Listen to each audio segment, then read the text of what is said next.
ömrümüz şu dehqonchilik bilan kelatir. Mana ota-onamiz ham shu yerda qishloqda yashagandan keyin shu dehqonchilik qilgan, bizlar ham shu dehqonchilik bilan o'zimizning qiziqishimiz ham shu.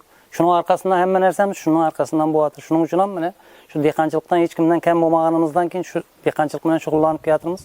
Hozirgi kunda mana o'tgan yil hokim buvamiz Toshkentdan institutdan shu yangi urug'liq kartoshkaning Toshkent nevining menga 15.000 dona tuganagini olib kelib berdi.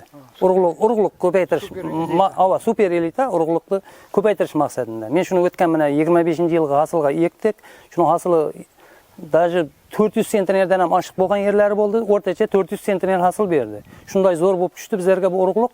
Shuning uchun shu urug'liqni ko'paytirish maqsadida men o'zim ham shundan 70 sotik ekdim. Yana aholiga da 15 xo'jalikqa 20-25 kilodan ularga ham tarqatib berdik.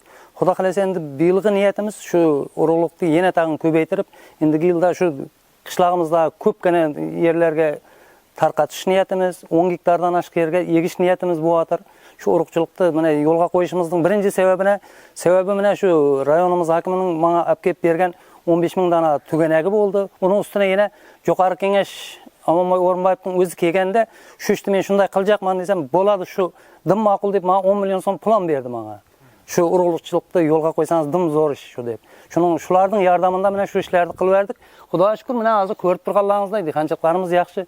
Xudo xolasa shu urug'chilikni bir bundan ham yaxshi yetib, rayonning hamma joylarini kerak bo'lsa boshqa rayonlardan bir ta'minlash maqsadimiz shu. Urug'chilikni ko'paytirish. Shu kartoshkaning shu urug'ini. Nuga deganda bu urug' bizlarda hozir bizlarning yerimizga da, iqlimimizga da, bozorimizga da, hatto bozor xaridoriga narsa bu.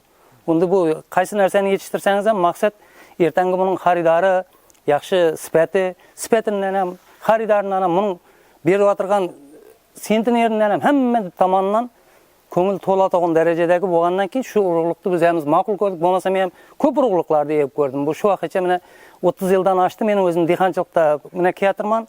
Galadan ekkanmiz, Qozog'istonning palvadorlaridan ekkanmiz, hammasini ham ekkanmiz, lekin bu natijaga yetishmaydik. 2,5 tonna olganmiz 10 sotkerdan, bundan 4,5 tonnagacha oldik. Shunga qaraganda ikki hissa buning hosili ko'p bo'lgandan keyin endi maqsadimiz shu urug'liqni ko'paytirish, shuni elimizga tarqatib, odamlardan ta'minlash, ertang bozorimiz to'liq bo'ladi, dasturxonimiz to'g'im bo'ladi, shuning arkasidan Xudo xolasa hamma narsamizni shundan qilib o'tirmiz. Shuning uchun mana shu ko'rib turganlaringizdek rivojlanishlari yaxshi. Endi bir mana bir qishloq xo'jaligini hammaga ma'lum bir sal og'irroq kelsa-da mana Xudoga shukr, hech hamma narsaning iloji bo'yotir, qilib kelatirmiz. Bizlarning sharoitimizda bu Qaralpoq Xorazmda mana oddiy shu Surxondaryoda o'sadigan xurmo o'smaydi. Mana lekin men shuni o'stirib qo'yibman, mana shu bir tibindan 100 kilodan oshiq meva berib turibdi 5-6 yildan beri. Buning ham o'zi bo'lmaydi. Endi qishdan kunida bir ozgina qo'rchalash kerak bo'ladi buni. Shu sal o'zimizning bu klimatga moslashtirish uchun. Mana hozirgi kunlarda o'sha mana gullash arafasida turibdi. O'tgan yil ham yugudim yaxshi bo'ldi, bu yil ham. Mana bir so'tik limonariyam bor, u ham yaxshi hasili. Bu bir so'tik limonariyaning ichida hech isitish moslamam ham yo'q menda. Shu tabiiy o'zining isisini o'zini qilaman, ichida yana ko'chat tayyorlab olaman. Bu yil yana 1,5 so'tik badreng teplitsadan qildim. Hozir mana badrenglar chiqib sotib o'tirmiz. Hammasi yaxshi, Xudoga shukr. Endi qo'shimcha daromad desak, bizga quri bir dehqonchilikqa bo'ylanib qolmay, molimiz ham bor, qora molimiz, qo'yanimiz ham bor, tavug'imiz ham. Hozir mana bir 2 yildan beri mana go'sht yo'nalishida do'mboq juja. Shunga bir qiziqib, har oyda 2 marta olaman, 15 kundan 200 donadan. Mana hozir уже boshladik birinchi partiyasini. Shundan yangi yilgacha bir yilda 4,000-5,000 donagacha shu jujani ham go'sht yo'nalishida boqib, shuni ham yaxshi foydalanib o'tirmiz, yaxshi rivojlanishi zo'r. Shu narsalar ham bir qo'shimcha daromad bular. Eng asosiyimiz mana dehqonchilik bo'lsa, shu qurib dehqonchilikqa qarab o'tirmasdan shu go'sht yo'nalishidagi do'mboq jo'jalar ham bir tez yetishib, tez kala bo'lib qo'lingizga, kisangizga pul bo'ladigan narsa. Bu uzog'i bilan 50 kun, 60 kunda go'sht bo'lib qoladi. 3 kilo go'sht beradi bir tovuq. Endi buni hamma narsani ham qilganimiz endi 30 yildan oshiq shu minat ostida keyatirmiz qilgan bilan shuning e'tibor bo'lgan vaqtdan bo'ldi, bo'lmagan vaqtdan bo'ldi.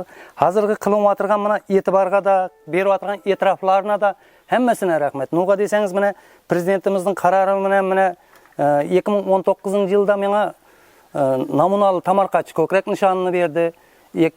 O'tgan 24-yilgi hosil bayramında mana dekabrda O'zbekiston qishloq xo'jaligi fidoyisi ko'krak nishonini berdi. Mana 25-yıl dekabrda o'zimizning Qoraqalpog'istonning Vatan fidoyisi ko'krak nishonini berdi. Bu qilinib o'tirgan e'tiborlar uchun ham, e'tiroflar uchun ham hammasine katta rahmat.